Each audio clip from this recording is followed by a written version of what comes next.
बिस्मिल्लाहिर्रहमानिर्रहीम, अस्सलाम वालेकुम। आप मेरा यूट्यूब चैनल देख रहे हैं। एक अंदाजे के मुताबिक मलेशिया में तकरीबन 30,000 से 50,000 डेली पैसेंजर जो है वो कोलालमपुर एयरपोर्ट के ऊपर उतरता है डिफरेंट टर्मिनल्स पे। अब ये जो पैसेंजर्स हैं, ये जो पूरी दुनिया से आते हैं, इनमें जो सबसे ज़्यादा क्वांटिटी है और सबसे ज़्यादा तादाद है वो है पाकिस्तानी, इंडियन और बंगाली विजिटर्स की। अब मलेशियंस ने इस दफ़ा बहुत सारे उन तमाम लोगों को भी पकड़ा है जिनकी ट्रैवल हिस्ट्री बनाने के लिए भी जेन्युइन लोग भी आए हैं और वो इमिग्रेशन को सेटिस्फाइड नहीं कर पाए हैं। उनको भी इस टाइम के ऊपर मलेशियंस इमिग्रेशन तंग कर रही है। बहुत सारे लोग हमेशा ये सोचते हैं कि यार आप हमारी वीडियोस में भी देखते हैं, अगर आपने ट्रैवल हिस्ट्री बनानी है तो आप मलेशिया आ जाएं, आप थाईलैंड चले जाएं, आप कंबोडिया चले जाएं, आप डिफरेंट इन कंट्रीज़ में लोग जाते हैं और लोग विजिटर्स हैं। देखिए, जब आप मलेशियन एयरपोर्ट के ऊपर पहुंचते हैं तो कुछ बेसिक सवाल आपसे पूछे जाते हैं। वो बेसिक सवाल आपसे हर एक बंदे से जिनके ऊपर उनको डाउट होता है या विजिटर स्पेशली है, उससे ये सवाल पूछे जाते हैं। अब विजिटर्स का जो काउंटर है कोलालमपुर एयरपोर्ट के ऊपर वो है ही अलग, ठीक है। अगर आप स्टूडेंट वीज़ा के ऊपर जा रहे हैं तो आपका जो काउंटर है वो डिफरेंट है। अगर आप वर्क वीज़ा पे आ रहे हैं आपका काउंटर डिफरेंट है। अगर आप विजिटर हैं आपका काउंटर डिफरेंट है। मलेशियंस ने इस टाइम के ऊपर जो सबसे ज़्यादा विजिटर्स को तंग करना शुरू किया हुआ है, इसको हम तंग नहीं कह सकते कि बेसिकली उनका राइट बनता है कि उनके मुल्क में 20-22 लाख लोग इलीगल होने जा रहे हैं और वो हो चुके हैं और वो लोग वापस ही नहीं गए हैं।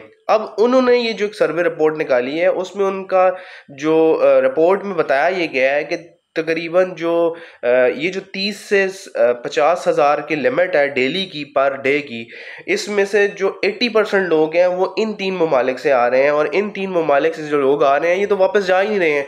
अब जो फ़्लाइट्स पाकिस्तान, इंडिया, बांग्लादेश, नेपाल इन ममालिक से आ रही हैं उनसे काफ़ी टाइट किस्म के सवाल पूछे जा रहे हैं। अच्छा, अब हम हमेशा ये कहते हैं कि आपसे बेसिक सवाल वो पूछते हैं कि यार आप कितने दिन के लिए आए हैं। देखें, अगर आप जो हैं वो आप विज़िट पे ऊपर मलेशिया आए हैं तो वो आपसे आपसे सारी ट्रैवल डॉक्यूमेंट लेंगे, ठीक है। अगर आपने मलेशिया इससे पहले विज़िट किया हुआ है तो वो तो डेफिनेटली पता चल जाएगा। आपसे वो पूछेंगे आपके पास शो मनी है, वो आपसे पूछ लेंगे। देखिए, अब शो मनी डिपेंड करती है आप कितने दिन के लिए आए हुए हैं। अच्छा, अब बहुत सारे लोग जो हैं वो ये माइंडसेट बना के आते हैं कि यार हम मलेशिया में आएंगे विजिट के ऊपर और उसको कॉलिंग में कन्वर्ट कर लेंगे और हम लोग जो है मलेशिया में सेटल हो जाएंगे। ऐसा कुछ भी नहीं होने वाला, ठीक है। अब जो शो मनी है, आप फॉर एग्जांपल आपका वीज़ा रिटर्न जो है वो 7 दिन के बाद का या 8 दिन के बाद का, शो मनी आपके पास 2 दिन की है, 3 दिन की है, तो वहाँ पे एक क्यूरी रेज होती है कि वो आपको क्यों मलेशियंस जो हैं वो एंट्री लेने दें। अब वो क्या करेंगे, आपको बैन करेंगे। या तो आप वो कहेंगे कि आप शो मनी ज़्यादा शो करें, या आप वो कहेंगे जनाब आप जो हैं अपने मुल्क रिटर्न लें और चुप करके वापस चले जाएं, ठीक है। दूसरा जो अहम सवाल आपसे पूछा जाएगा वो आपसे पूछा जाएगा कि आपने अपनी होटल की बुकिंग कराई भी है कि नहीं कराई। अच्छा, इस सारे सिनेरियो में क्या होता है, कुछ लोग जो विजिट के ऊपर मलेशिया आते हैं वो डमी रिटर्न टिकट लेते हैं, ठीक है। डमी रिटर्न टिकट के ऊपर भी आपको पकड़ रहे हैं इस टाइम के ऊपर। और वो जो जेन्युइन लोग जो सिर्फ और सिर्फ अपनी ट्रैवल हिस्ट्री बनाने के लिए मलेशिया आ रहे हैं वो भी अभी मत आए, उनको आने की भी ज़रूरत नहीं है। इस टाइम के ऊपर मलेशियंस ने जो इमिग्रेशन सेक्शंस है उसने काम को बहुत ज़्यादा टाइट किया हुआ है। अब किसी के माथे में तो नहीं लिखा हुआ कि यार ये बंदा अगर क्लियर भी हो जाएगा तो ये वापस भी जाएगा। ऐसे ही जो 22-23 लाख लोग जो हैं वो एंटर हुए हैं वो क्लियर ही हुए हैं, उनको उनके माथे पे भी नहीं लिखा हुआ था, उनकी तमाम चीज़ें पूरी थी, उनको मलेशियन इमिग्रेशन ने क्लियर कर दी और वो निकल गए।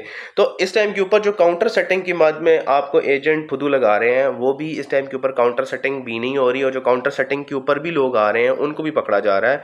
कोलालमपुर में डेली बेसिस के ऊपर जो सबसे ज़्यादा ट्रैवल लोग करते, देखें मलेशिया में पूरी दुनिया से लोग आते हैं, घूमने फिरने के लिए आते हैं। अब जो यूरोपियन ट्रैवलर्स आते हैं वो अपनी छुट्टियां गुजारने के लिए आते हैं और वो वापस चले जाते हैं छुट्टियां गुजार के। इनके बारे में सब कुछ इनके बारे में मलेशियंस को क्लियर होता है।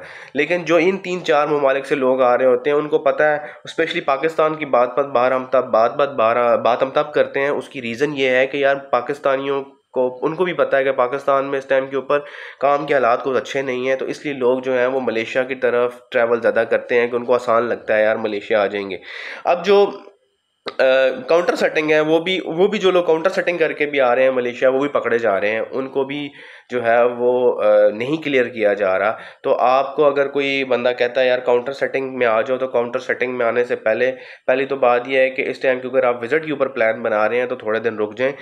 ये साल में कुछ दिन ऐसे होते हैं जिनमें इमिग्रेशंस को ये चीज़ें देखनी पड़ती। देखें, जब चीज़ें बहुत ज़्यादा हाईलाइट हो जाती हैं तो फिर इमिग्रेशन अपने एक्शंस लेती है, वो चाहे आप पाकिस्तान में हो चाहे आप किसी भी मुल्क में हो। इमिग्रेशन ने अपने रूल्स को फॉलो करना है, अपनी चीज़ों को फॉलो करना है। वो देखते ये हैं कि यार इतने विजिटर इन ममालिक से क्यों आ रहे हैं, क्या ऐसी रीजंस हैं इन ममालिक से आ रहे हैं, और फिर वो वापस भी नहीं जा रहे हैं। ठीक है, तो उसमें जो लोग अपनी ट्रैवल हिस्ट्री भी बनाना चाह रहे हैं वो थोड़े टाइम के लिए रुक जाएं, थोड़े चीज़ों को स्मूथ होने दें, उसके बाद बेशक आप आएँ, आप घूमें फिरें, एंजॉय करें, अपनी छुट्टियां गुजारें, अपनी ट्रैवल हिस्ट्री बनाएं और वापस चले जाएं। क्योंकि इस टाइम के ऊपर अगर आप पकड़े जाते हैं और आपको ना तो जो इमिग्रेशन वाले हैं वो आपको रिटर्न के लिए पैसे देंगे। बहुत सारे लोग ये गिला क्या करते हैं, बहुत सारे लोग कहते हैं हमारे पास पैसे नहीं है, तो आपको ना वो खाने के पैसे देंगे ना आपको वापसी के पैसे देंगे, आपको पाकिस्तान से पैसे मंगाने पड़ेंगे, फिर ही आप वापस जा सकते हैं। अब अगर आप अपना रिटर्न टिकट करवा भी रहे हैं और आप मलेशिया में जो है वो विजिट के ऊपर आ रहे हैं, तो आप रिटर्न टिकट कम से कम दिनों का रखें, 5 दिनों का, 4 दिनों का, 3 दिनों का रखें, ताकि आपके पास शो मनी थोड़ी भी है तो वो चल जाए। लेकिन अगर आप 7-8 दिनों का रखेंगे तो फिर आपको शो मनी ज़्यादा करनी पड़ेगी, और अगर खुदा न खास्ता आपकी डॉक्यूमेंट क्लियर ना हो और आपको एंट्री ना करने दी तो फिर आपको 7 दिन एयरपोर्ट से बाहर ही निकलने देंगे, आप उधर ही बैठे रहेंगे। तो इसलिए बेहतर ये है कि यार आप तो अगर विजिट पे आ रहे हो थोड़ा सा रुक जाओ, थोड़ा सा सब्र कर लो, जैसे हालात थोड़े से बेहतर होते हैं उसके बाद आप मलेशिया बेशक ट्रैवल कर सकते हैं। आप मलेशिया आएँ, घूमें फिरें, एंजॉय करें और अपने मुल्क वापस चले जाएँ। क्योंकि इस टाइम के ऊपर इमिग्रेशन डिपार्टमेंट को सबसे ज़्यादा चीज़ जो पिन कर रही है और वो सब ज़्यादा चीज़ के ऊपर फोकस कर रहे हैं कि वो जुलाई में नहीं, वो कोशिश ये कर रहे हैं कि ईद से पहले लोगों के ऊपर छापे मारना शुरू करें, ताकि जो इलीगल हैं उनको पकड़ें और वापस भेजें। तो इसलिए अगर आप ऑलरेडी इलीगल हो गए हैं तो उसका आसान हल ये है कि आप जो है वो स्पेशल पास पकड़ें और चुप करके अपने मुल्क वापस चले जाएँ। उसमें आपकी भी इज़्ज़त है, आपके पासपोर्ट की भी इज़्ज़त है।